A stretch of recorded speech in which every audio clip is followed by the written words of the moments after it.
m'appelle Michel Garcia, je suis directeur de projet de l'ONG Actec. C'est une ONG belge qui a été fondée il y a presque 40 ans dans le but d'investir dans l'éducation de jeunes, d'adultes, des personnes défavorisées, des personnes qui n'ont pas eu des opportunités dans la vie pour apprendre un métier et pour gagner leur propre vie. Et donc nous gérons des projets dans différents pays d'Afrique subsaharienne, d'Amérique latine, pour apprendre un métier aux jeunes défavorisés. Eh bien, nous allons ici renforcer les 3 filières existantes dans cette école.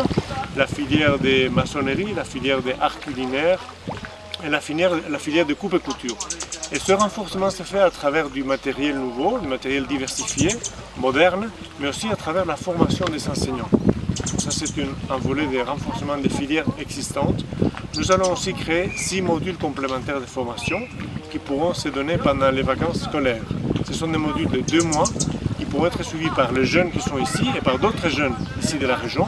Et ce sont des modules en informatique, des modules en plomberie, des modules en soudure, il y a encore 3 autres modules.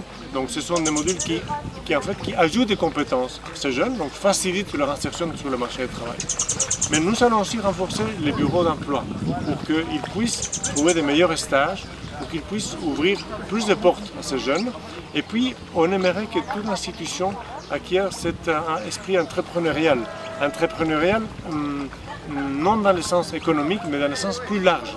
Dans le sens qu'on doit tous apprendre à entreprendre, à oser, à créer, à avoir le courage de sortir de la zone de confort et chercher ailleurs. Donc c'est un peu cet esprit entrepreneurial que nous aimerions stimuler ici au sein de l'institution tout entière. Pourquoi avez-vous soutenu cette province salésienne en premier lieu et comment vous êtes arrivé à soutenir ce projet? En d'autres termes, pourquoi cette organisation est-elle importante pour vous? Un objectif d'Actec, c'est d'être présent et actif dans la région des Grands Lacs pour des motifs historiques. Et nous avons déjà travaillé beaucoup au Congo et au Burundi, mais nous n'avions pas encore eu de projet au Rwanda. Et après une première tentative il y a 6 ans, nous avons recommencé, nous sommes revenus vers le Rwanda et nous avons monté 3 projets qui vont démarrer cette année-ci. Donc nous cherchons toujours des partenaires locaux qui sont efficaces, qui ont une offre de formation technique et professionnelle qui permet aux jeunes et aux adultes d'apprendre un métier et de pouvoir percer dans la vie. Donc en fait, il y a 6 ans, j'ai déjà été en contact avec Don Bosco Muazi et la communauté salésienne ici. J'ai visité plusieurs œuvres, le collège technique Gatenga, le collège technique Rango et puis le centre Muazi. Et ce centre a attiré notre attention parce qu'il est très bien géré, il y a un public cible qui est très démuni, qui n'a pas accès à l'éducation, à la culture, aux écoles. Et donc ça a attiré notre attention et nous voulions travailler ici. Avez-vous un lien personnel avec la mission salésienne? S'il y en a, pouvez-vous m'en parler? Je n'ai pas un lien personnel, mais nous travaillons avec des Salésiens et Salésiennes en Haïti, en Équateur, au Congo et maintenant au Rwanda. Donc je connais beaucoup de Salésiens, j'ai beaucoup d'amis salésiens. Et nous sommes très contents de travailler avec eux. Nous avons cet objectif commun, je dirais, de nous occuper de la jeunesse et d'offrir à ces jeunes une opportunité d'avancer dans la vie et de rebondir dans la vie. En fait, nous ouvrons des portes, nous ouvrons des opportunités à ces jeunes qui n'ont pas eu accès à cette formation technique et professionnelle. Quel type d'éducation souhaitez-vous que ces jeunes reçoivent compte tenu des défis actuels auxquels les jeunes sont confrontés? Et que pensez-vous qui peut être amélioré non seulement ici, mais aussi dans le système éducatif mondial? Notre devise est un métier pour tous. Et cette devise est un bon résumé de notre mission institutionnelle.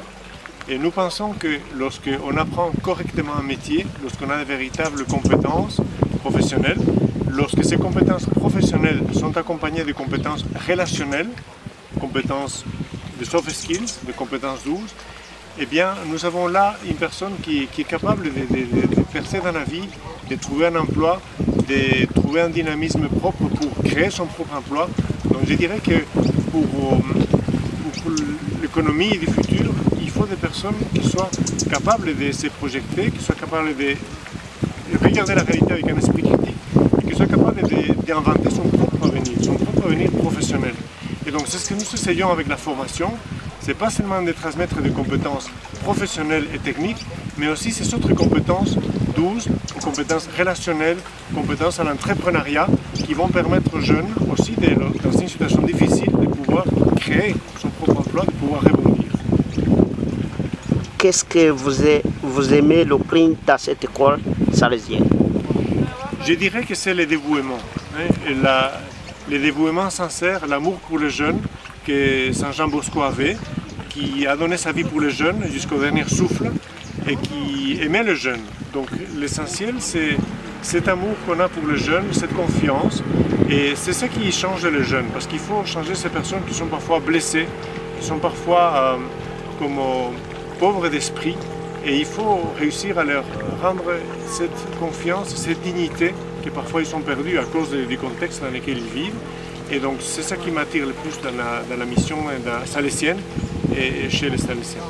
Mais j'ai envie de dire, ici nous commençons une aventure, un nouveau projet que nous savons qui comporte beaucoup de défis, mais nous savons qu'on va réussir ensemble parce qu'il y a beaucoup de confiance et parce qu'il y a des personnes très dévouées autour de nous ici, aussi bien au bureau de planification et de développement que la communauté qui gère ici l'école Tibet, Don Bosco Muasi. Et donc nous savons qu'on va vers une réussite, mais il faudra surmonter certains obstacles, certains défis.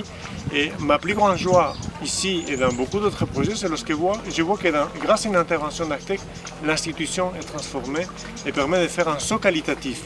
Et donc on parvient à mieux former les jeunes, à mieux former les personnes impliquées, à renforcer l'institution en tant que telle, c'est-à-dire les personnels de direction, les professeurs, le système de gestion. Lorsque tout cela est réussi, j'éprouve une grande joie de mon travail et de tout l'effort qui a été consenti pour y arriver. Avez-vous d'autres projets futurs pour soutenir la mission salésienne dans cette province? Moi, je pense que dans cette province, il y a beaucoup de possibilités. Je regarde d'abord le Rwanda, où il y a 2 collèges techniques avec lesquels on pourrait travailler dans l'avenir. Et puis dans la province, au sens large, aussi avec l'Ouganda et le Kenya, il y a certainement d'autres possibilités qui vont s'ouvrir à nous au fur et à mesure qu'on se connaît davantage et qu'on visite aussi les différentes œuvres salésiennes. Quel type de tâches aimeriez-vous laisser pour les jeunes pauvres ici? Moi, j'aimerais leur dire qu'il faut qu'ils croient en eux-mêmes, que tout être humain a une dignité inviolable et que tout être humain porte à eux-mêmes des talents uniques. Et ce que j'aimerais, c'est que chaque jeune ait l'opportunité de développer ses talents. Et très souvent, ces jeunes sont limités à cause de la pauvreté, leur situation familiale, l'ignorance. Et donc, un projet, une institution comme Don Bosco Muasi, Tibet School, doit permettre de desserrer cet étau, doit permettre aux jeunes de mieux se connaître, d'acquérir des compétences et se rendre compte qu'ils ont un avenir ouvert devant eux. Mais pour ça, ils doivent se former, s'éduquer, acquérir des compétences et puis avoir le courage aussi d'avancer. Le courage est toujours nécessaire.